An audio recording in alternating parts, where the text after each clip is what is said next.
வணக்கம் நண்பர்களே. சீனா பத்தி உங்களுக்கு தெரியுமா? சீனா ஒரு மிகப்பெரிய நாடு. அதனால அத பத்தி நிறைய விஷயங்கள் உங்களுக்கு தெரியாம இருக்கலாம். இன்னைக்கு நாம சீனா பத்தின் 10 சுவாரஸ்யமான விஷயங்கள் பத்தி பார்க்க போறோம். சீனா ரொம்ப பெரிய நாடு.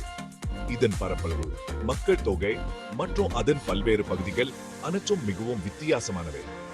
அங்க இருக்கிற கலாச்சாரம், வரலாறு, மக்கள் எல்லாமே ரொம்ப வித்தியாசமா இருக்கும்.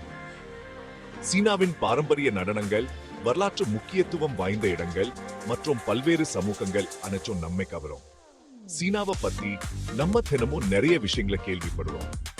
ஆனா அவற்றில் எவ்வளவு உண்மை இருக்கிறது என்பதை நம்மில் பலர் அறியவில்லை. ஆனா அதுல எவ்வளவு உண்மைன்னு உங்களுக்கு தெரியுமா? சீனாவை பற்றிய உண்மைகளை அறிய நம்மில் பலர் ஆர்வமாக இருக்கிறோம். வாங்க இந்த வீடியோல சீனா பத்தின சில சுவாரஸ்யமான உண்மைகள் பார்க்கலாம். இந்த பயணத்தில நம்மோடு சேர்ந்து சீனாவின் மறைமுகமான உண்மைகளை கண்டீங்க.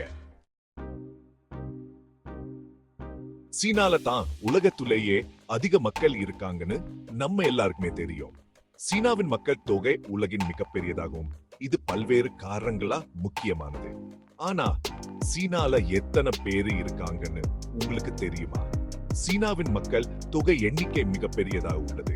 இது உலகின் மொத்த மக்கள் தொகையின் ஒரு பெரிய பகுதியை உருவாக்குறது. 140 கோடிக்கும் அதிகமான மக்கள் சீனால வசிக்கிறாங்க. இது உலகின் மொத்த மக்கள் தொகையின் சுமார் 1% ஆகும். இந்த எண்ணிக்கை சீனாவின் நகரங்கள் மற்றும் கிராமங்களில் பரவலாக உள்ளது. அதாவது இந்த உலகத்துல இருக்க அந்த பேர்ல ஒருத்தர் சீனாவை சேர்ந்தவர்னு சொல்லலாம். இது சீனாவின் மக்கள் தொகையின் பரிமாணத்தை உணர்த்துகிறது. இவ்ளோ பேர் சமாளிச்சு நிர்வகிக்கிறது ரொம்ப கஷ்டமான விஷயம். மக்கள் தொகை அதிகரிப்பால் பல சவால்கள் உருவாகின்றன, குறிப்பாக நகரங்களில். அதனாலதான் சீன அரசாங்கம் மக்கள் தொகையை கட்டுப்படுத்த நிறைய திட்டங்கள் போட்டிருக்காங்க. இந்த திட்டங்கள் மக்கள் தொகை வளர்ச்சியை கட்டுப்படுத்த உதவுகின்றன. 1979 ஆண்டுல இருந்தே ஒரு குடும்பத்துக்கு ஒரு குழந்தைன்னு ஒரு சட்டத்தை சீனா கொண்டு வந்தது. இந்த சட்டம் மக்கள் தொகை வளர்ச்சியை கட்டுப்படுத்த முக்கியமானதாக இருந்தது. இந்த சட்டத்தால மக்கள் தொகை கொஞ்சம் குறைஞ்சது, பிறப்பு விகிதம் குறைந்தது. இது மக்கள் தொகை வளர்ச்சியை கட்டுப்படுத்த உதவியது. ஆனா இந்த சட்டத்தால வேற சில பிரச்சனைகளும் வந்துச்சு. மக்கள் தொகை கட்டுப்பாட்டு சட்டம் பல சமூக மற்றும் பொருளாதார சவால்களை உருவாக்கியது. உதாரணமா, ஆண் குழந்தைகளை விட பெண் குழந்தைகளை குறைவா நினைக்கிற ஒரு நிலைமை ஏற்பட்டுச்சு. இது பாலின சமநிலையை பாதிச்சது. சில பேர் பெண் குழந்தைகள் பிறந்தவுடனே கொன்னு போட்டாங்க. இது ஒரு மிகப்பெரிய சமூக பிரச்சனையா மாறியது. 2009 ஆண்டுல இருந்து ஒரு குடும்பத்துக்கு 2 குழந்தைங்க வரலாம்னு சீனா அறிவிச்சிருச்சு. இந்த புதிய சட்டம் மக்கள் தொகை கட்டுப்பாட்டில் மாற்றத்தை ஏற்படுத்தியது, மேலும் மக்கள் தொகை வளர்ச்சியை சமநிலைப்படுத்த உதவியது. சீனா ரொம்ப பழமையான நாகரிகத்தை கொண்ட நாடு. இதன் வரலாறு பல ஆயிரம் ஆண்டுகளுக்கு முந்தையது.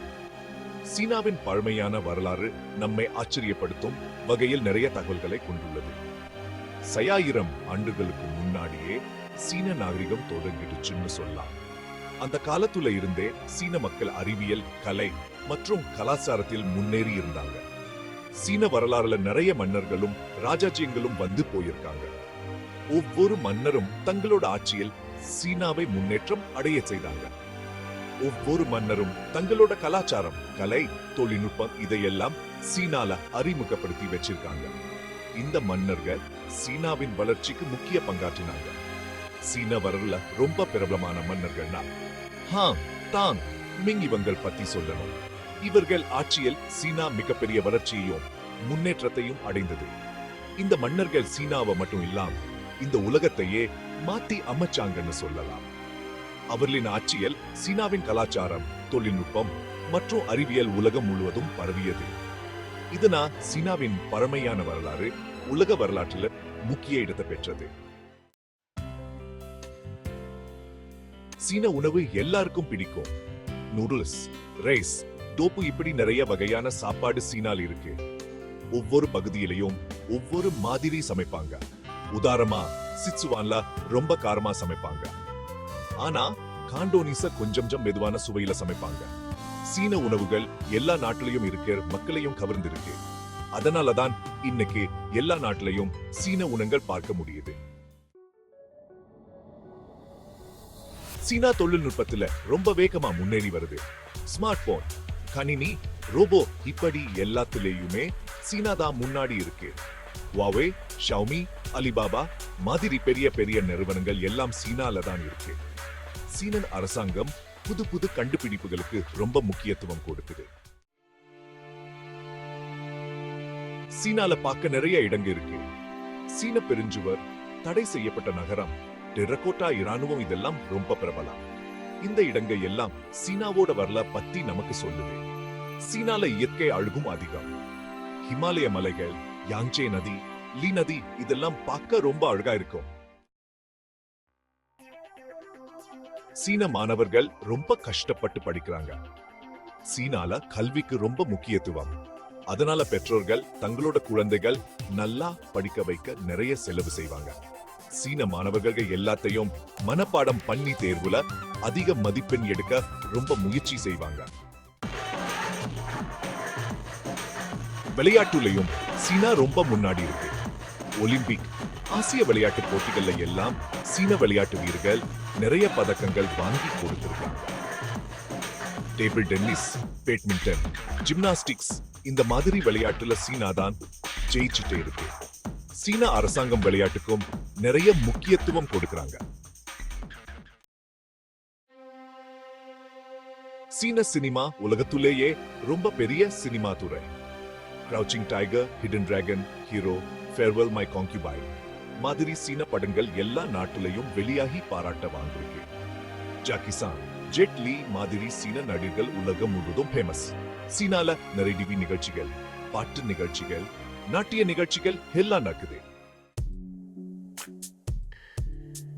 சீனா தான் உலகத்திலேயே 2வது பெரிய பொருளாதாரம் கொண்ட நாடு. உலகத்திலேயே அதிகமா பொருட்கள் உற்பத்தி பண்றதும் ஏற்றுமதி பண்ணதும் சீனாதான். கடந்த சில ஆண்டுகளாக சீனாவோட பொருளாதாரம் ரொம்ப வேகமா வளர்ந்துட்டு இருக்கு. சீன அரசாங்கம் வெளிநாட்டு நிறுவனங்கள் சீனால முதலீடு செய்ய ஊக்குவிக்கு. சீனால நிறைய பாரம்பரிய விழாக்கள் கொண்டாடுறாங்க. சீன புத்தாண்டு, மிட்டாட்டம் விழா, டிராகன் படகு விழா இதெல்லாம் ரொம்ப முக்கியமான விழாக்கள். இந்த விழாக்கள் எல்லாம் சீனாவோட கலாச்சாரத்தை காட்டுது. சீன மக்கள் இந்த விழாக்கள் தங்களோட குடும்பத்தோட சேர்ந்து ரொம்ப சந்தோஷமா கொண்டாடுறாங்க. சீனாவை பத்தின் 10 சுவாரஸ்யமா தகவல்கள் இதோட முடிஞ்சது. சீனா ஒரு பெரிய நாடு. அங்க இருக்கிற மக்கள், கலாச்சாரம், வரலாறு எல்லாமே ரொம்ப வித்தியாசமா இருக்கும். இந்த வீடியோ உங்களுக்கு பிடிச்சிருந்தா லைக் பண்ணுங்க, கமெண்ட் பண்ணுங்க, சப்ஸ்கிரைப் பண்ணுங்க. நன்றி.